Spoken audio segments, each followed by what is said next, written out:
Գալստյանը մեղադրվում է վաղաշաբաթի ընտրություններում ընտրակաշառք բաժանելում է։ Ինչ եք կարծում, ինչու հենց հիմա հիշեցին, որովհետև ընտրությունները եղան մի քանի ամիս առաջ, Ընդհանրապես ես չեմ ուզում անդրադառնալ մեղադրանքին, որը առաջադրվելու է, որովհետև այլևս կապ չունի, թե մարդուն ինչ մեղադրանքով են դատելու։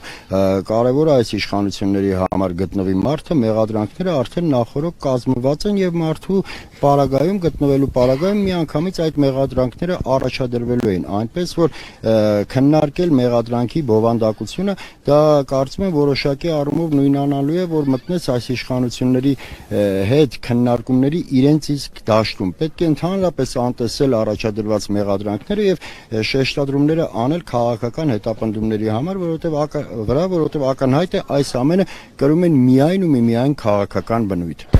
Ինչ եք կարծում, հաշվի առնելով, որ առջևում 26 թվականի ընտրություններն են, նման գործողությունները, ձերբակալություններ, խուզարկություններ շարունակական կլինեն։ Կարծում եմ այո, Աստված տա իհարկե սխալվեմ, բայց ունեմ ներքին համոզվածություն ու վստահություն, որ բռնաճնշումները շարունակելու են։ Իհարկե այդ ամենով Նիկոլ Փաշինյանը չի ավելացնելու իր ընտրազանգվածը, որովհետև անհնար է այլևս ավելացնել այն, ինչը գոյություն չունի։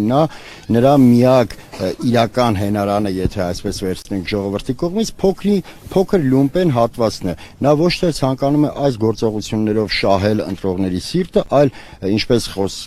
խոսակցության սկզբում ասի, ընդամենը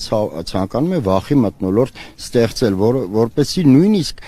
ընդդիմադիր հայացքներ ունեցող ոչ քաղաքական գործիչների, այլ հանրության շրջանում ստեղծվի այն տպավորությունը, որ ավելի լավ է մի կողմ քաշված հետևեն քաղաքական գործընթացներին, քան փորձեն ընդդիմանալ Նիկոլ Փաշինյանին։ Վստահ եմ, որ Նիկոլ Փաշինյանի մոտ այդ ամենը չի